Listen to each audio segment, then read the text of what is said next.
कि हमें आगाही मुहिम देनी चाहिए।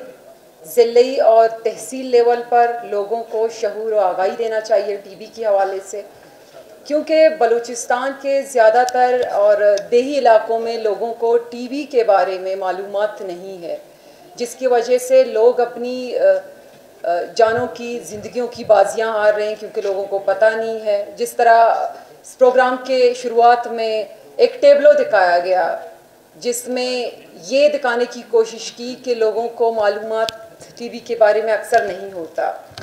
आम कांसी समझते हैं टीबी को, आम बुखार समझते हैं टीबी को।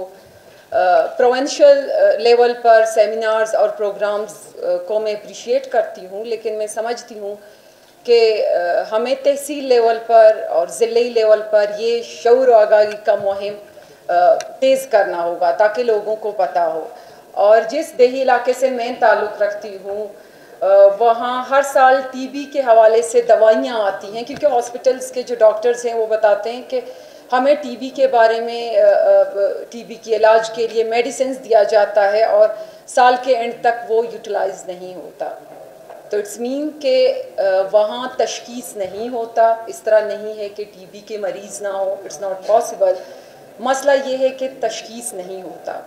तो मैं समझती हूँ कि प्रिवेंशन और बाकी सारी चीज़ें तो खैर बाद में आती हैं, पहले हमें पता हो, केस फाइंडिंग्स हो, ये मालूमात हो कि टीबी की तादाद कितनी है। देखिए, एक बंदे को अगर टीबी है और हमें पता नहीं है तो हम प्रिकॉशंस कैसे ले सकते हैं, इर्द गिर्द के लोग किस तरह से ख़ुद को महफूज कर सकते हैं, या वो शख्स जिसको खुद नहीं पता कि मुझे टीबी है।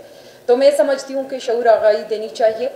और दूसरा, बार बार हेल्थ जो डिपार्टमेंट के जो सीनियर्स थे हमारे, जो मुख्तलिफ प्रोग्राम्स में काम कर रहे हैं हेल्थ केयर इम्प्रूवमेंट में, उन्होंने हमें बारहा कहा कि गवर्नमेंट की तरफ से सपोर्ट नहीं है, फंडिंग नहीं है। तो मैं ये उनको बताना चाहूँगी कि हमें collaboration of national and international organisations, government of Balochistan, civil society, हम सबको मिल के टीबी के साथ मुकाबला करना है। फंड्स हमने एलोकेट करने हैं, ना सिर्फ टीबी के लिए बल्कि उन तमाम हेल्थ केयर जो सेक्टर्स हैं जिनमें इम्प्रूवमेंट की ज़रूरत है। तो हमारी कोशिश होगी, मैं बज़ात ख़ुद और ज़हूर बुलैदी साहब भी बेटे हैं, हम हुकूमती जमात से ताल्लुक़ रखते हैं, हमारी कोशिश होगी कि हुकूमत की तरफ से सपोर्ट किया जाए।